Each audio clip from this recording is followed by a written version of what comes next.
Welcome to the KOMO Sports End Zone podcast with KOMO Sports Director Niko Tamurian and Najee Moye.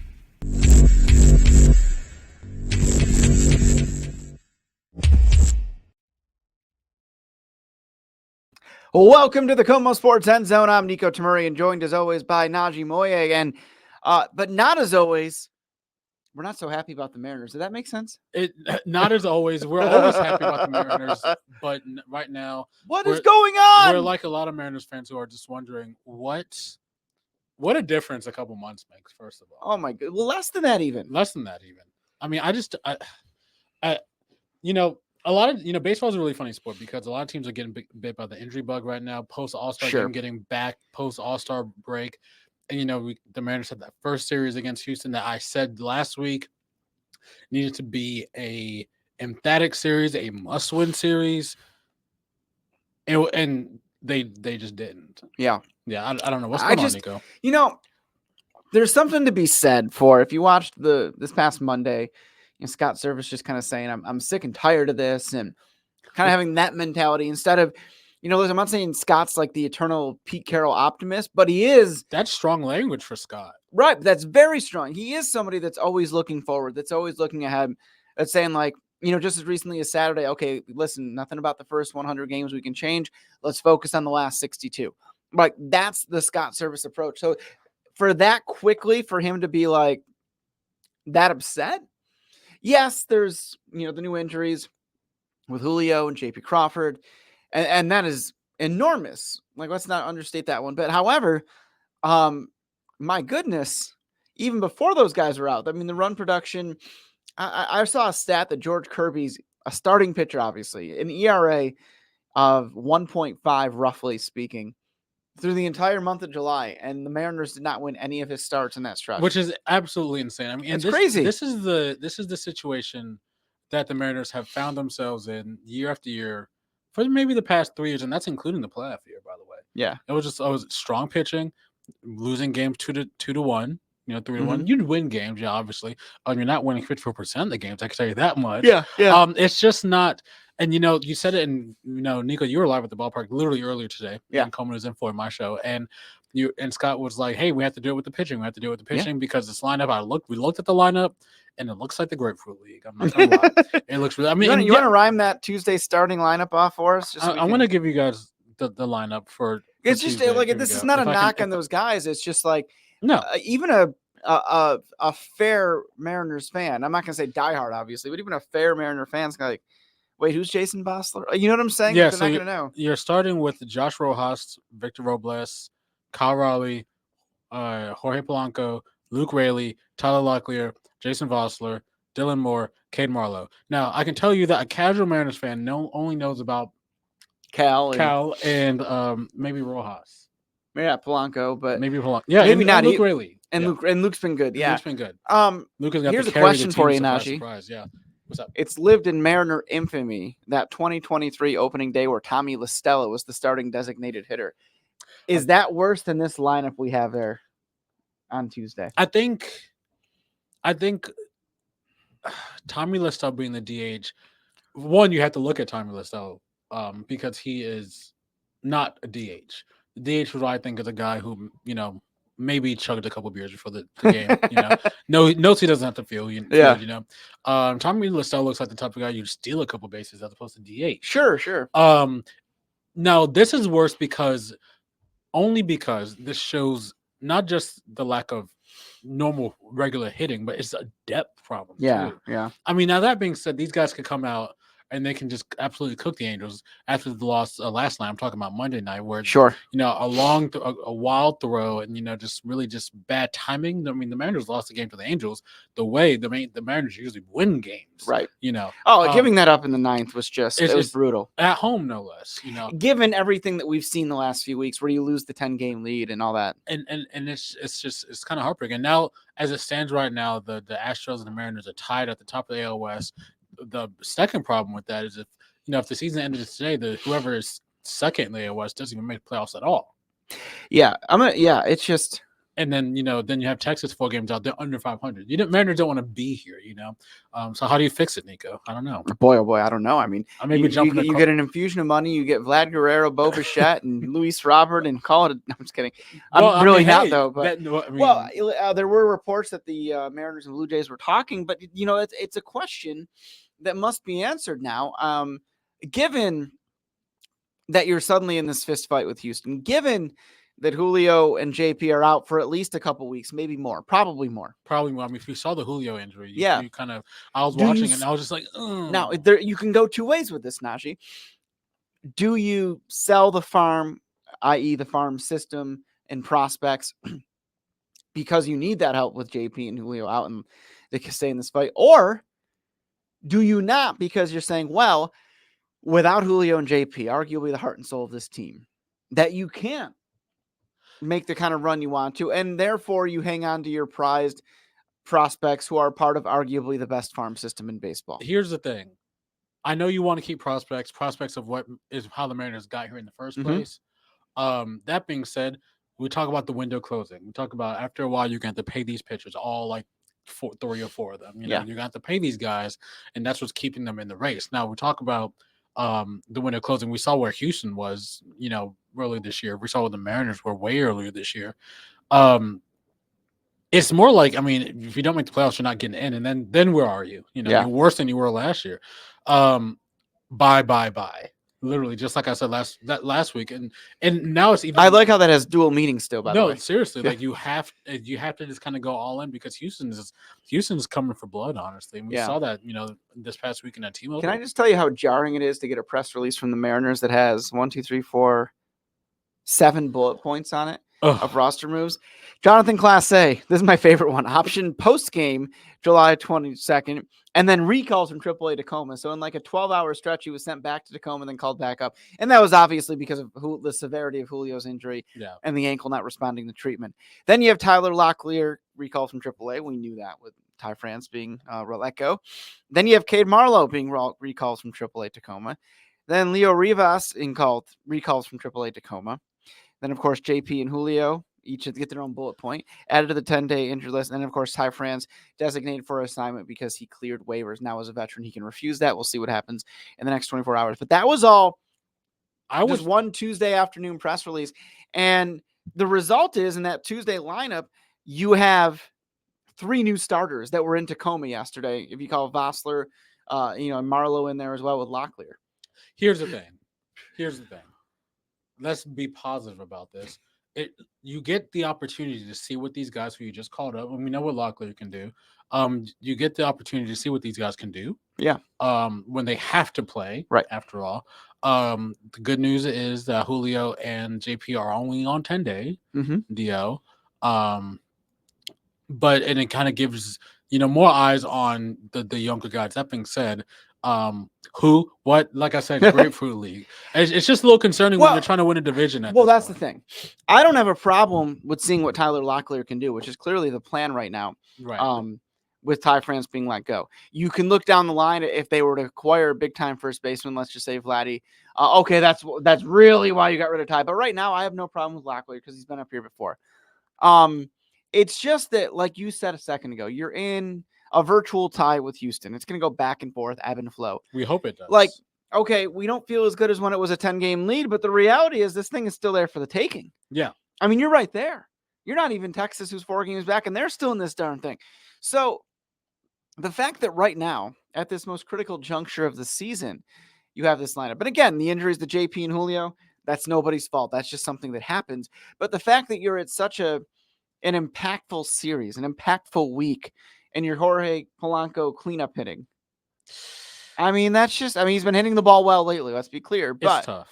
It's difficult, and it's a lot to take if you're a Mariner fan. And I think that ultimately how this season goes, how this season finishes up, we either look at this week and all of these crazy call-ups and things like that, and we say, hey, remember how funny that was? And they still made the playoffs? Or we say, whoa, something is seriously wrong here. Here's the thing, and I know we want optimism, and I am not here to give you that. I'm sorry, because I'm looking ahead. I'm scrolling my phone. I'm looking ahead at the schedule. Now, it's tough. Immediately, that they play the Angels this week, and they finish it. finish up the series. Then you had the White Sox struggling. Yeah. Yes. Going forward, you have the currently 53-46 Red Sox. They go to Boston. The Mariners do. Yeah, tough to play out there. Tough to play there. Then the Phillies. Tough, best team in baseball. The Phillies come to town. They come here, yeah. The Tigers, who's about 500, also fighting to make the playoffs. The Mets fighting to make the playoffs. Also about 500. The Pirates. I mean, people are going to pack out. Actually, that game was in Pittsburgh, and Paul Skeens is going to just roll. I mean, look. That's the thing. It's sad you can say that, and it's fair. And because, then continue on the Dodgers, the Giants, the Rays, and the Angels again. It doesn't look good, is what I'm saying. Yeah, no, I agree. It does not look good. No, these are strong I don't think teams. you can lose the faith, but I also think this is a fan base that has held faith for about, 48 years. Oh, yes. So it's like you can't ask them to be patient much longer, especially when this is outside of the late 90s to 2001 or so, the most promising window of Mariners baseball in the franchise's history. It's true. I mean, and I was talking with a coworker today, and we were just like, we're kind of saying, I'm like, it just kind of it's a saddening time. It's not over. Let's be clear. It's not over, but you consider just a couple years ago, they're in the playoffs with the roster that didn't look completely different than this. I mean, it looks different than the one today. Well, this is one of those crazy days that happens. But baseball is a funny sport, man. I don't know. I can see the ebbs and flows in the season leading up to this point, and then also carry on this point. The road looks a little bit bleak. The good news is the trade deadline is coming up next week, and like I said, bye. The only problem with that is, like I said last week, teams that know that the Mariners are trying to win the AL West. That's the only way they're going to make the playoffs. They're going to ask for the house. Oh yeah, yeah. So and you may as well, if you're going to sell the house, get the biggest fish out there. Yeah. I'll say this too. It does the question I asked earlier. It's valid. Right. Do you go all in? Do you trade 3 of your top 5 to 10 prospects? mean, we asked it last week, and it was like, well, if it's a big fish, sure. Yeah. But it's also now it's for any fish because let's say, I mean, here's the thing. I'm going to go a step further here, Najee. I'm going to say that this following week might be the most impactful week of Mariners baseball we see in a decade. Because here's why. Not just the trade deadline, and certainly that answer would be obvious if they, sold the farm and got Vlad Guerrero Jr. and Bo Bichette. I mean, you're talking about franchise-altering stuff. That could probably is not going to happen, but that's a different animal. Right. Okay. What I'm talking about is right now you're in a virtual tie as of this recording with Houston, tiebreaker stuff. If you get swept by the Angels and then you go do some bad things against the White Sox, which would be right? And that's what I'm saying. If you continue to slump against those teams, and Houston just picks up even the smallest morsel of momentum, and thank goodness Houston has staggered a little bit. I mean, they've been playing some good baseball overall, but by rights, I mean, they should be a few games ahead, by the way, how poorly the Mariners have played. And so I guess what I'm trying to say about this being that most impactful stretch is you will have literally in a month gone from a 10-game lead to how much are you going to spend, to which players are you bringing in to, if you go on a losing streak this week. There's no other time or year that I can think of outside of like a playoff time that if you go on to say a 4-game losing streak, it will completely alter the franchise's future. Because, okay, you're 3 games out. Do you really still sell all in? Maybe you're galvanized to do so, and that's another point. But what I'm saying is if you have a really rough week ahead, if you concede, let's not even talk about what the Mariners do, but let's say you just, over the next 10 days, you concede, well, the week is ahead for the trade deadline. Over the next week, you concede 3 to 4 games to Houston. It begs the question, do they still sell or rather buy with the same aggressiveness that they maybe would have a month ago? And you're making a lot of great points, but I'm thinking based upon where the Mariners were at the beginning of the year, we're talking about buying, trying to win the division, and then just kind of this fall from the top of the division to, I mean, let's face it, maybe not make them playoffs this year. Maybe I don't want to say sell. Yeah, that's far, but you got some great pitchers, man, and a lot of teams could use some great pitchers. A lot of teams could use some, I mean, I'm not sure what kind of great hitters they have to trade. It's a little bit disheartening, honestly, but I do think that there is a path forward for the Mariners to make without a doubt, certainly. However, This is a seismic shift. Yeah. But again, this is the same thing I've been saying about this Mariners team for the past like 3 years now. I mean, Sure. where are the bats? Where's the health? I mean, I'm not even sure if they're winning 54% of the games. They're not right now. Not right. That's a number that's going to stick in this forever. I guess what I was saying a second ago, and I know you understood it and everything, but it also could impact the kind of move. So if you're asking Niko and Najee, let's say you have a rough week, like to us that screams make a move. You need help. Screams it. Yeah. But maybe they don't. Or maybe instead of going all in, bringing in the biggest name absolutely possible, maybe you kind of do a base hit blooper to right and you get somebody that can help. Right. But isn't somebody that this fan base is going to just charge and rejuvenate. You know what I'm saying? Like, it's not just whether you buy or sell, which I still think they will and should buy. I think they should buy. But it's like, it also impacts maybe the level, like how much you're buying. It does, and I was always like, I obviously you want the Mariners to always go for the top guy. You want your team to go for the top guy, obviously.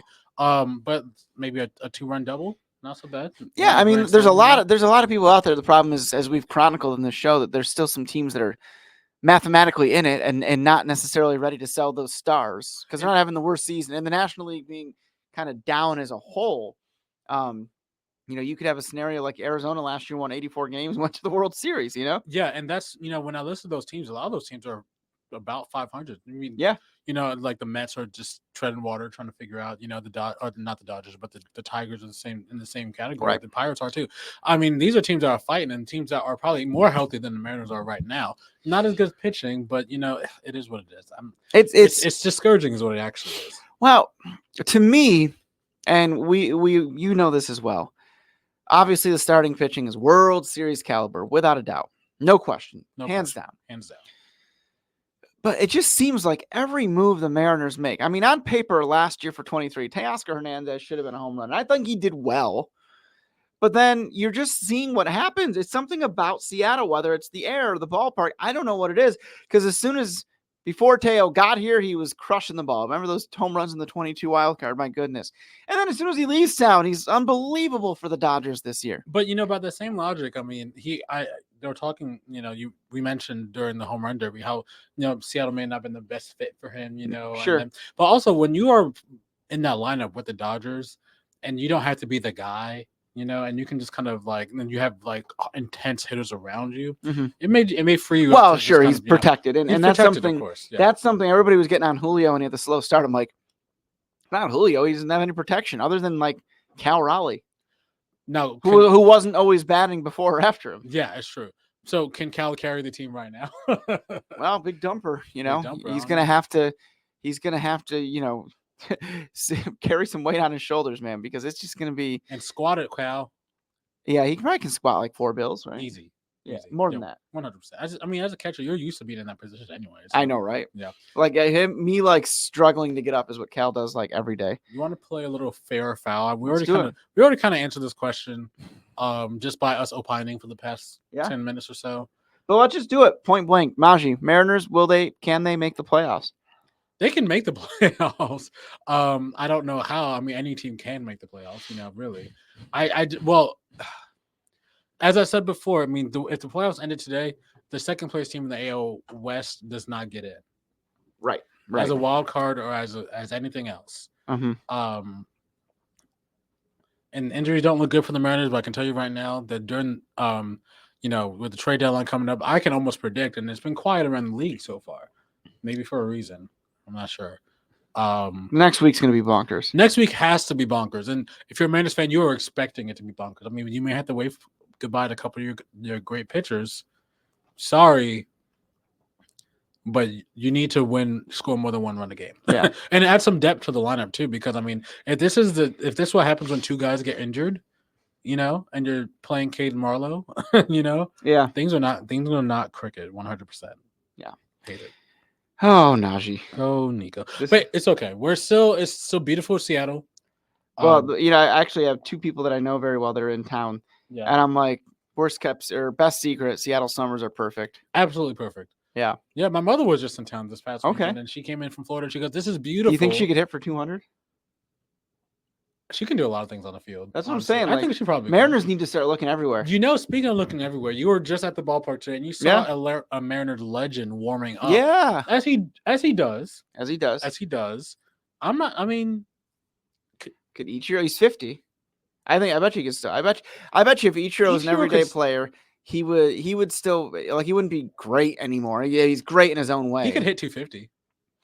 It'd be between 200 and 250, I would say. I can guarantee you Ichiro can hit 250 still. You think so? I'm pretty sure. Like, for the rest of the season from now, if he started it like every day, maybe, or every other day, he could do it. Yeah. He looks very good. He looks very, very good. Yeah. I mean, and hitting is the type of thing you don't really, forget how to do. Right. No, I agree. I'm just saying. I hear you. Yeah. I hear you. One other thing I want to talk about, and I also want to remind everybody, next week we'll have my phone interview with a WWE superstar that we were going to run this week, but it just hit such crisis levels of anxiety for Mariners fans. We felt like it was an emergency podcast kind of thing. Yeah. So we'll have that next week ahead of their big event that they do in August, SummerSlam. But I also want to, before we let our friends go here, Seahawks camp getting underway. Let's go. For me, it's so unique because it's going to look a lot different at VMAC. Right. Not just no more Pete Carroll running around throwing passes, but no Bobby Wagner, no Quandre Diggs at this moment, no Jamal Adams. And I also want to see what Geno Smith can do in that Ryan Grubb offense. Now, listen, these first few days of training camp, you're just seeing shorts and shoulder pads, like, okay, but I'm telling you, it's going to be a really unique offseason, because the thought I've had about Mike Macdonald, and I think I mentioned it on this show, he's kind of like a defensive Sean McVay. Right. Now, that only goes as far as he can take this team. Right. But I'm intrigued to see his impact. I'm intrigued. I mean, just the fact that you're going to be at VMAC tomorrow, I'm jealous of that, first of all. You should come with me. I'd love to. I have a show to produce, but I mean, I just think I'm excited for football. I mean, it's getting to the point where, we're starting to think about football. We're all playing college football 25. Yes, we are. We're all stressed about college football 25, and we're also, Big Ten is having their media days, and then, Washington is also joining the Big Ten, or in the Big Ten for the first time ever, which is crazy. Yeah. I changed that in college football 25, by the way, if you're curious. And I think we're all getting kind of anxious for a little pigskin, honestly. I'm ready for considering the situation the Mariners are in. We're all kind of not moving on. We just need a distraction. Yes. I think would be the way I would put it. Yes. And I think I think they're going to figure it out, whether or not it's enough for October. If you asked me a month ago, I would have said, of course it will be. Now I'm like, I don't know if I would bet anything on that. But I do have faith that they will rebound that this is not the end here in late July. They will find a way. Even though it sounds like we're just kind of digging the grave right now, we shouldn't. It's just this is the feeling that a lot of Mariners fans have right now. Yeah. Honestly. And it's completely true. I mean, but this is a good time to see what you have as far as your depth goes. It doesn't look great. Yeah. But hey, this is the situation. Let's hope for the best, and let's hope some other teams lose like the Astros. Yes. I think that we will have a show at some point in these next couple months where we're like, remember how panicked we were in July?